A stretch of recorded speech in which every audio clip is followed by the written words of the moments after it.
Hello दोस्तों, आज एक नया चैप्टर शुरू करेंगे। Renewable energy. रीन्यूएबल एनर्जी ऐसी एनर्जी के सोर्स जिसको हम कम समय में रीन्यू कर सकते हैं, मीन उनके खत्म होने की संभावना कम होती है। Energy generated from fossil fuels, जो जैविक ईंधन होते हैं, फॉसिल फ्यूल्स होते हैं, वो क्या है? Non renewable.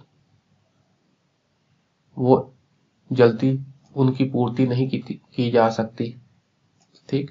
और वो क्या करते हैं? पोल्यूशन भी करते हैं, रिलीज हार्मफुल गैसेस, घातक gases in the atmosphere that include carbon dioxide, carbon monoxide, oxides of sulphur and oxides of nitrogen वगैरह।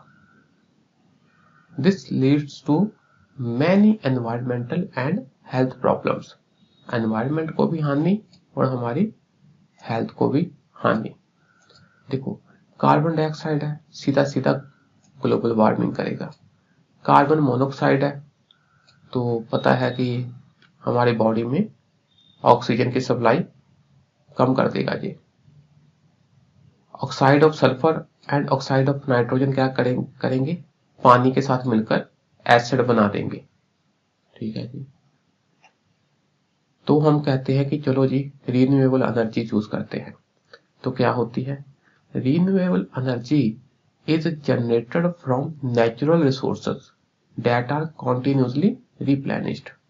तो ऐसे रिसोर्सेज से चूज की जाती है कि जो रिप्लेनिश हो जाते हैं, मीन हमने यूज किया तो उनकी जो क्वांटिटी है कोई अधिक कम नहीं होती, हम दोबारा उसको यूज कर सकते हैं। दिस इंक्लूड्स सनलाइट, सूरज की रोशनी काफी है, यूज करो। जियोथर्मल हीट, धरती के नीचे से निकलने वाली हीट। वाइंड, हवा। टाइड्स, ज्वार भाटे, समुद्र के पानी का उठना नीचे जाना, ठीक। Water and various forms of biogas, ठीक। Biomass, various forms of biomass, ठीक है जी। मतलब ऐसा मास इसमें मीन जैविक ओरिजिन है जिसका, ये हम डिटेल में पढ़ेंगे, टेंशन मत लीजिए आप। This does not exhaust easily, जल्दी वो खत्म नहीं होता, ठीक। एंड इज कॉन्स्टेंटली रीन्यूड, जल्दी दोबारा रीन्यू हो जाता है। They also do not produce harmful bio products, तो हार्मफुल बायो प्रोडक्ट भी नहीं प्रोड्यूस होते, ये इनकी खासियत होगी। India has set target to achieve 500 gigawatt of renewable energy installed capacity by 2030। ये हमारा एक टारगेट है, इसको आपने करंट अफेयर से मैच करते रहना है। कहीं हमने टारगेट रिवाइज तो नहीं कर दिए, पर 2030 तक हमने क्या करना है? 500 गीगावाट की रीन्यूएबल एनर्जी की कैपेसिटी प्राप्त करनी है, हमारे सामने एम है, ठीक है जी। At present the sequence of installed renewable energy capacity is given by sequence. ये सीक्वेंस वगैरह प्री एग्जाम में पूछ ली जाती है कि सबसे अधिक हमारे पास कौन सी एनर्जी होती है, रिन्यूएबल में कौन सी एनर्जी सबसे पहले है, फिर दूसरे, फिर तीसरे। तो आपको पहले 2-3 याद रहने चाहिए। सोलर नंबर 1 पे चल रही है, फिर आती है वाइंड, फिर आती है स्मॉल हाइड्रो पावर, ठीक। फिर bio power, large hydro power और न्यूक्लियर पावर। न्यूक्लियर पावर काफी कम है रिन्यूएबल एनर्जी में, इनकी इसका स्टेज काफी लास्ट में आता है जाकर। तो आपने पहले 3 रख लेने हैं। इतना जरूर याद रखिए कि सबसे अधिक सोलर है ना? सबसे अधिक सोलर, ये इंपॉर्टेंट है। फिर वाइंड और स्मॉल हाइड्रो पावर का नाम आता है, ठीक। आपने क्या याद रखना? सोलर, वाइंड, ये याद रखना है। सोलर पहले पर है, फिर वाइंड है, ठीक है जी। अब हम इनको पढ़ते हैं। सोलर एनर्जी, सूरज की किरणों से प्राप्त होने वाली एनर्जी। सूरज की किरणें को हम यूटिलाइज करते हैं बिजली पैदा करने के लिए। India is naturally blessed with long days and plenty of sunshine. हमारे जहां पर कुदरती रूप से क्या है, काफी सनलाइट उपलब्ध है, क्योंकि हम ट्रॉपिकल एरिया में है, भूमध्य रेखा के आसपास वाला area. There are two ways in which we can produce electricity from sunlight. तो सूरज से आने वाली रोशनी को हम दो प्रकार से क्या है, उसको यूज करके इलेक्ट्रिसिटी प्रोड्यूस कर सकते हैं। By the use of photovoltaic cell. ऐसे सेल कौन से? फोटोवोल्टिक, जिसके ऊपर रोशनी पड़ी, फोटोन पड़े सूरज के और उसने इलेक्ट्रिसिटी जनरेट की। Here when sunlight fall on photovoltaic sales direct current is produced. ऐसे सेल होते हैं, आपने देखा होगा खंबे पर लगे होते हैं पैनल से, तो उसमें सूरज की किरणें पड़ती हैं और क्या है, इलेक्ट्रिसिटी प्रोड्यूस होती है। अच्छा जी, जहां हम क्या करें, सोलर थर्मल टेक्नोलॉजी। इसमें क्या होता है, थर्मल का मतलब क्या हुआ, heat. It utilises focused sunlight. सूरज की किरणें पड़ती हैं तो उसको और फोकस कर दिया जाता है ताकि गर्म हो जाए। फोकस्ड सनलाइट, सूरज की किरणों को, लाइट को एक जगह फोकस करवाया जाता है।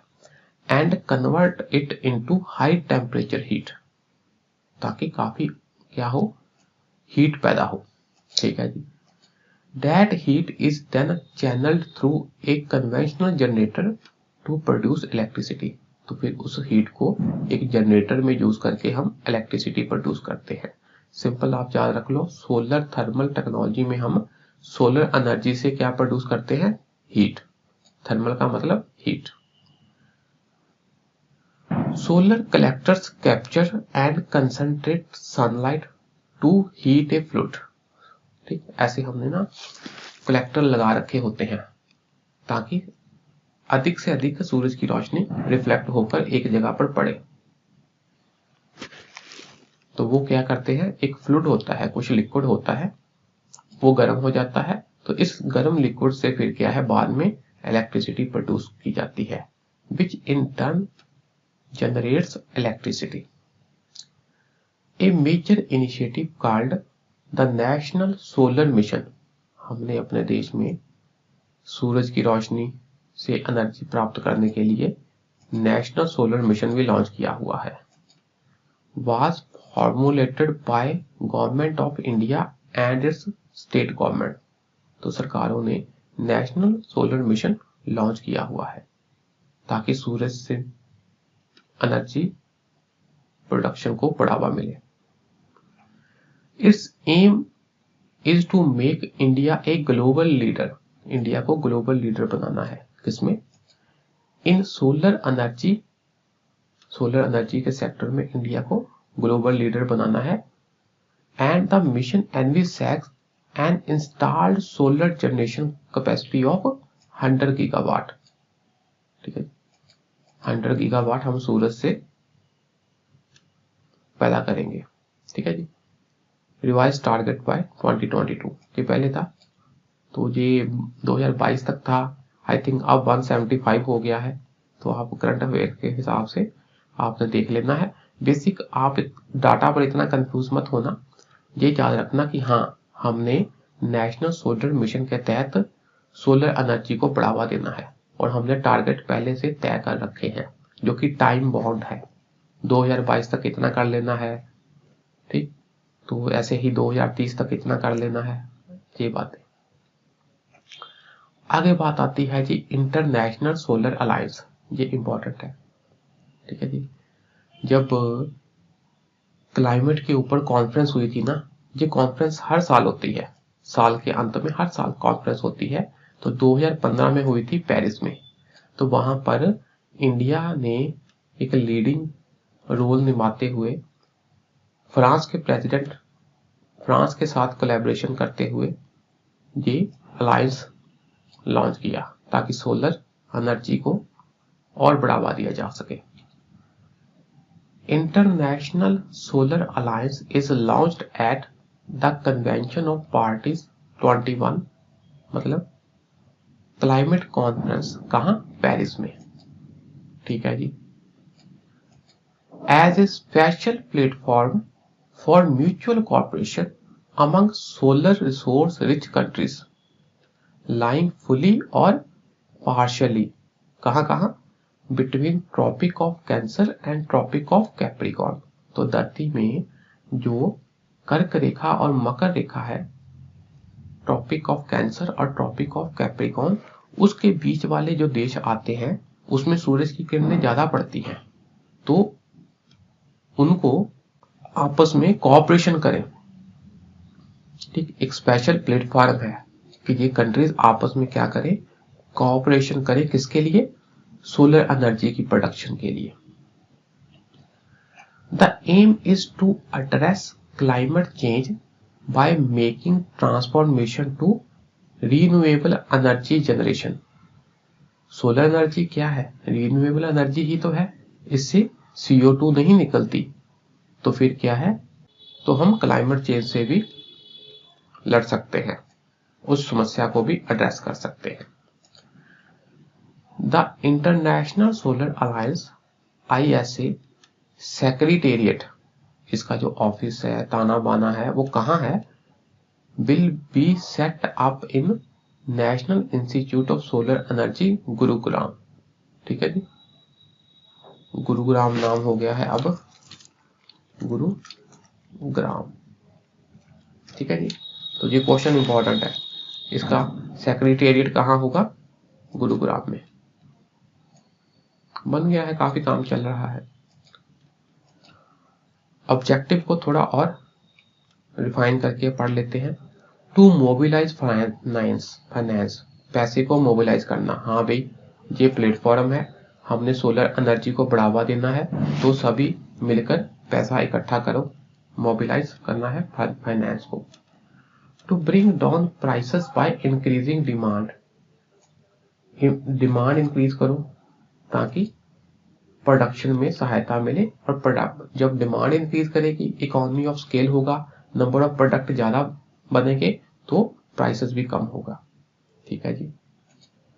To foster research and development and transfer of technology, एक प्लेटफॉर्म मिल जाएगा जहां पर सोलर एनर्जी के ऊपर रिसर्च और डेवलपमेंट को बढ़ावा मिलेगा, और जिसके पास अच्छी एनर्जी प्रोडक्शन की टेक्नोलॉजी है, जिसके पास अच्छे सोलर सेल हैं और टेक्नोलॉजियां हैं, वो दूसरे को ट्रांसफर करेगा इस प्लेटफॉर्म के थ्रू। अच्छा जी, ये बातें होगी। आगे पढ़ेंगे ल्यूमिनेसेंट सोलर कंसंट्रेटर्स, ठीक है जी। मतलब सोलर एनर्जी को हमने कंसंट्रेट करना है, ये क्या होते हैं। It is a device that uses a thin sheet of material to trap solar radiation over a large area before directing the energy to cells। देखो फोटो से समझ लो, ऐसे ना कितने बड़े एरिया में हमने एक ऐसे परत सी ना एक होती फिल्म चढ़ा देते हैं ऐसे, उस फिल्म में सूरज की रोशनी एंटर तो हो सकती है, पर अंदर से उसको ऐसे कोट किया जाता है कि ऐसी इसकी होती है स्ट्रक्चर कि अंदर जाने के बाद ये बाहर नहीं निकल पाती। जैसे सूरज की किरणें आ गई तो जहां से रिफ्लेक्ट होकर फिर अंदर आ जाएगी, रिफ्लेक्ट होकर फिर अंदर आ जाएगी, तो सूरज की किरणें आती रहेंगी आती रहेंगी आती रहेंगी, रिफ्लेक्ट होकर बाद में अल्टीमेटली अधिक कंसंट्रेट करके क्या है, एकदम सोलर सेल के ऊपर स्ट्राइक की जाती है सूरज की किरणें, ताकि बिजली मिले, ठीक है जी। अच्छा जी, here a large area of expensive solar cells can be replaced by a standard flat plate PV panel, ठीक है ना। एक ऐसे पूरा फ्लैट सा फोटोवोल्टिक पैनल हम बना लेंगे, तो महंगे सेल की जरूरत नहीं है हमको, ये देखिए, ठीक है ना। थिन शीट होती है हमारे पास, तो उससे क्या होगा, हमारी कॉस्ट कम हो गई। स्पेशल सेल बनाने की बजाय ऐसे कितने एरिया में हम एक थिन शीट ऑफ मटेरियल ऐसे स्ट्रक्चर बना देंगे, उसके ऊपर ऐसे शीट बिछा देंगे ताकि ज्यादा हमारी सोलर एनर्जी ट्रैप हो, ठीक है जी। Luminescent solar concentrators can collect both direct and diffuse solar radiation. इनकी एफिशिएंसी बढ़ जाएगी इससे। Therefore tracking of the sun is not required. ऐसा नहीं है कि इस फिल्म को हमने सूरज की तरफ ही रखना है। ये जो सूरज की डिफ्रैक्टेड और रिफ्लेक्टेड रेज होती हैं, डिफ्यूज्ड रेज होती हैं, उसको भी क्या कर लेगी, कलेक्ट कर लेंगे। They can be used for building integrated photovoltaics and for the cloudier climates also. तो जहां पर क्लाउड है वहां भी ये यूज किए जा सकते हैं। क्यों? क्योंकि ये डिफ्यूज सोलर रेडिएशन को भी कलेक्ट कर लेते हैं। ये बात हो गई। आगे बात करते हैं जी international renewable energy agency IRENA। ये क्या होते हैं? एक हमने एजेंसी बना ली है किसके ऊपर? रिन्यूएबल एनर्जी को बढ़ावा देने के लिए। It is an intergovernmental organisation that supports countries in their transition to sustainable energy and serves as the principal platform. ठीक है ना? Principal platform for international cooperation, a centre of excellence and a repository of policy, technology, resource and financial knowledge on renewable energy। अधिक tension नहीं लेनी। International level पर हमने ऐसी एक एजेंसी बना ली है जो कि रिन्यूएबल एनर्जी को बढ़ावा देगी। कैसे बढ़ावा देगी? देखो जी, ताकि इंटरनेशनल कोऑपरेशन हो, एक्सपर्ट नॉलेज होगी वहां पर, सबको फिर मिलेगी। ठीक, रिपोजिटरी के रूप में काम करेगा। किसके? अच्छी पॉलिसियां होंगी वहां पर, टेक्नोलॉजी होगी। ठीक, रिसोर्स होंगे। ठीक, फाइनेंशियल नॉलेज भी, कहाँ कैसे कैसे फाइनेंस इकट्ठा किया जा सकता है। तो एक ऐसा एजेंसी बना देगी जो ओवरऑल क्या करेगी, रिन्यूएबल एनर्जी को बढ़ावा देगी। ठीक है जी। IRENA promotes the widespread adoption and sustainable use of all forms of renewable energy. Simple, renewable energy को बढ़ावा देना है, मैक्सिमम उसकी अडॉप्शन हो, उसका यूज हो, ये सब चीजों को वो क्या करेगी, प्रमोट करेगी। कौन? IRENA। ठीक है जी। देखो जी, ये मेरी लेक्चर सीरीज जो चल रही है ना, ये मेरी अपनी बुक से सारा मैंने लिया है। तो इससे क्या होगा, आपका एक बेस बनेगा। उसके बाद ना हम पुराने पेपर देखकर और टेस्ट वगैरह सॉल्व करके, करंट अफेयर्स में क्या मैटर आता है उसको देखकर फिर हम तैयारी करेंगे और अपनी तैयारी को निखारेंगे बाद में। अभी आपका मेन एम होना चाहिए बेस बनाना। आगे बात करते हैं जी वाइंड एनर्जी की, हवा से मिलने वाली एनर्जी। जैसे हवा चलती है, उसमें गति होती है, तो बस उस गति को हमने यूज कर लेना है। हियर काइनेटिक एनर्जी कौन सी होती है? जो कि मूवमेंट के कारण आती है। एक होती है पोटेंशियल एनर्जी पोजीशन के कारण, एक होती है kinetic energy of moving air, that is wind is used to, moving air को क्या कहते हैं? वाइंड। बस उस एनर्जी को हम यूज करते हैं किसके लिए? To rotate the turbines and generate electricity. तो टर्बाइन को रोटेट किया तो टर्बाइन रोटेट हो गए जनरेटर के, तो इलेक्ट्रिसिटी अपने आप प्रोड्यूस हो जाएगी। Wind turbines convert the kinetic energy in the wind into mechanical energy। ठीक है जी, मैकेनिकल एनर्जी में कन्वर्ट कर दिया, जनरेटर को रोटेट किया। This mechanical power can be used for specific task. एक बार ये जो पवन चक्की है घूमने लग गई, अब उसको हम कैसे कैसे यूज कर सकते हैं? Such as wind turbines convert the kinetic energy in the wind into mechanical energy। This mechanical power can be used for specific tasks। ये लाइन दो बार आ गई, ठीक है, इसको छोड़ दो। कैसे कैसे टास्क के लिए हम यूज कर सकते हैं?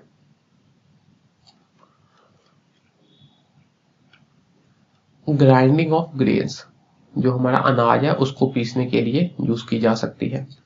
पंपिंग ऑफ वाटर, पानी को नीचे धरती के नीचे से पंप करने के लिए यूज की जा सकती है ये मैकेनिकल एनर्जी। बेसिकली हमने हवा की काइनेटिक एनर्जी को अपने लिए यूजफुल बना लिया और इसको हम जनरेटर को चलाने के लिए यूज कर सकते हैं।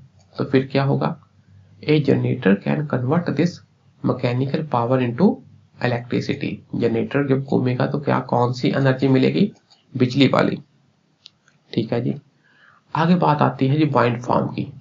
वाइंड फार्म क्या है? ऐसा फार्म जहां पर कितनी पवन चक्कियां लगी हो उसे वाइंड फार्म कह देते हैं। Simple. A wind farm is a group of wind turbines in the same location and is used for production of electricity. ठीक है, एक जगह पर कितनी पवन चक्कियां लगी हैं। आगे बात आती है जी onshore wind farm. Onshore का मतलब धरती पर, ऑफ शोर का मतलब समुद्र में, मतलब शोर किनारे, शोर का मतलब किनारा, ऑन शोर मतलब धरती पर। होता क्या है ना, किनारे पर क्या है धरती के,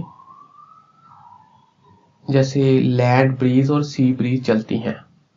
ठीक है, समुद्र से धरती की तरफ, धरती से समुद्र की तरफ ऐसे हवा बहती रहती है, तो वहां पर पवन चक्की लगाना अधिक अच्छा माना जाता है क्योंकि हवा चलती रहती है। They operate on land. Onshore का मतलब लैंड के ऊपर। Where sufficiently strong winds are available. तो जिस जिस एरिया में काफी तेज हवाएं बहती हैं वहां पर लगा दो जी पवन चक्कियां।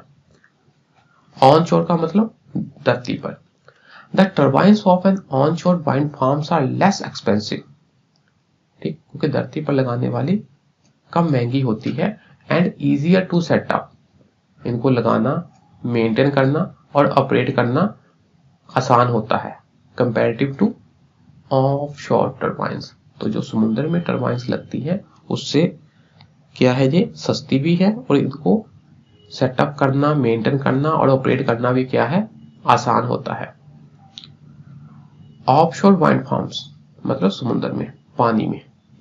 Here wind farms are constructed in large water bodies. ठीक है ना, large bodies of water, large water bodies. ठीक है जी। Offshore, offshore wind farms are more expensive. ये ज्यादा एक्सपेंसिव होती है देन ऑनशोर वाइंड फार्म्स। अब आप सोच कर देखना ऐसा क्यों होता है। जाहिर सी बात है, पानी के ऊपर ये सारा सेटअप करना मुश्किल होता है। ठीक है जी। आ गया जी potential of wind energy in India. India में क्या इसका पोटेंशियल है? यस, हमारे कई एरिया हैं जहां पर इसका अच्छा खासा पोटेंशियल है। In India Gujarat has the maximum potential followed by Karnataka, Maharashtra and Andhra.